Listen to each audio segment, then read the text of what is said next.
வணக்கம். வாங்க இன்னைக்கு நம்ம ரோஜஸ் கலர் சேனல்ல மணக்க மணக்க தக்காளி ரசம் செய்கிறேன், பார்க்கலாம் வாங்க. இப்போ தக்காளி ரசம் செய்ய அடுப்பு ஆன் பண்ணி ஒரு சில்வர் சட்டியில் 2 பவுல் தண்ணி சேர்த்துக்கலாம். ஏன்னா இன்னைக்கு நம்ம ரசத்துக்கு வந்து தக்காளி அவிச்சு தான் செய்யணும். இந்த நடுவில் உள்ள விதையை நீக்கிட்டு இதில் 3 தக்காளி சேர்த்துக்கலாம். இது ஒரு 5 நிமிஷம் வெந்து வரட்டும், தோல் உறிஞ்சு வர வரைக்கும் வேகட்டும். ஒரு 5 நிமிஷம். நல்லா தக்காளி வெந்துருச்சு. இந்த மேலே இருக்க தோலை மட்டும் நம்ம எடுத்துக்கலாம்.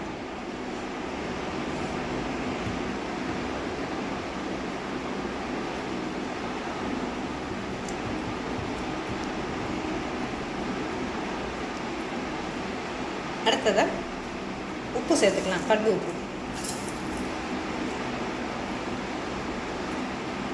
மிளகு, பூண்டு, இஞ்சி நுணுக்கி வச்சுருக்கேன், அம்மியில் தட்டிட்டு இருக்கு, அதை சேர்த்துக்கலாம். 1 ஸ்பூன் மஞ்சள்தூள். அடுத்ததாக கொத்தமல்லி தழை, 1 கப்பு கருவேப்பிலை, 1 நெல்லிக்காய் சைஸில் புளி கரைச்சி வச்சுருக்கேன். ஏன்னா நமக்கு தக்காளியே போதும் புளிப்புக்கு, இருந்தாலும் கொஞ்சம் ரசத்துக்கு புளி சேர்த்தா கொஞ்சம் நல்லாயிருக்கும். இது எல்லாத்தையும் கைகளாலே பிசைஞ்சுக்கணும். இந்த கொத்தமல்லி, தக்காளி, கருவேப்பிலை, இந்த ரசம் வந்து இந்த டேஸ்ட்டே வந்து நம்ம அந்த கையால் பிசைஞ்சு வைக்கிறது தான் இந்த டேஸ்ட்டே வரும். இப்போ தக்காளி நல்லா வெந்துருச்சு, தோல் நல்லா பிரிஞ்சு வந்திருக்கு. இது கொஞ்சம் நேரம் ஆறட்டும், ஒரு பக்கமாக எடுத்து வச்சுக்கலாம். அடுத்து ரசத்துக்கு ஒரு பேன் வச்சு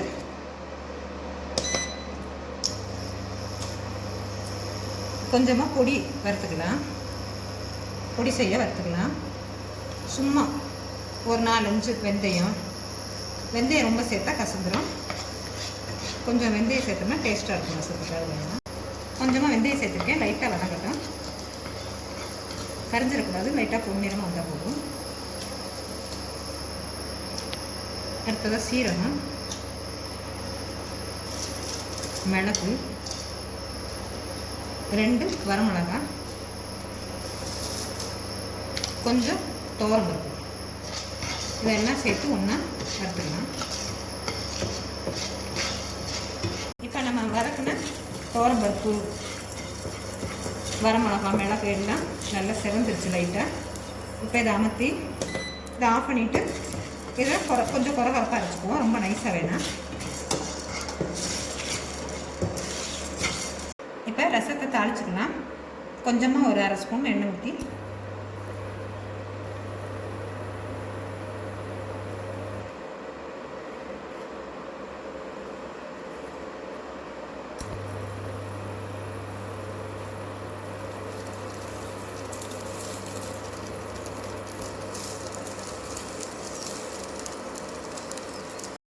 இப்போ எண்ணெய் நல்லா காஞ்சிருச்சு. கொஞ்சமாக வெந்தயம்,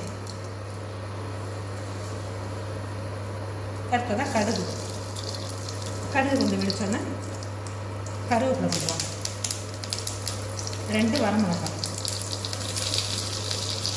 கொஞ்சமாக பெருங்காயத்தூள்,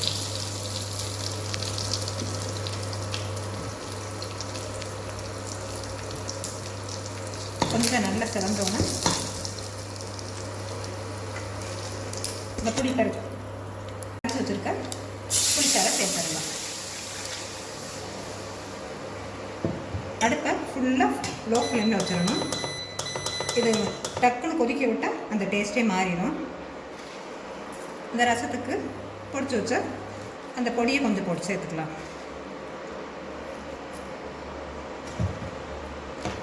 ஃபுல்லாக லோ ஃப்ளேமில் வச்சு நுர கூட்டி வர வரைக்கும் நம்ம வெயிட் பண்ணுவோம்.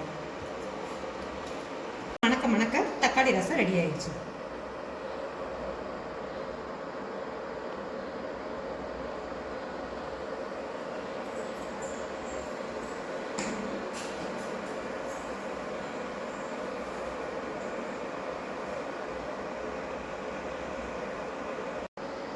இப்போ ரசம் நல்லா நுர குட்டி வந்துருச்சு. கொஞ்சமாக 1 ஸ்பூன் தண்ணி ஊற்றி இறக்கிக்கலாம்.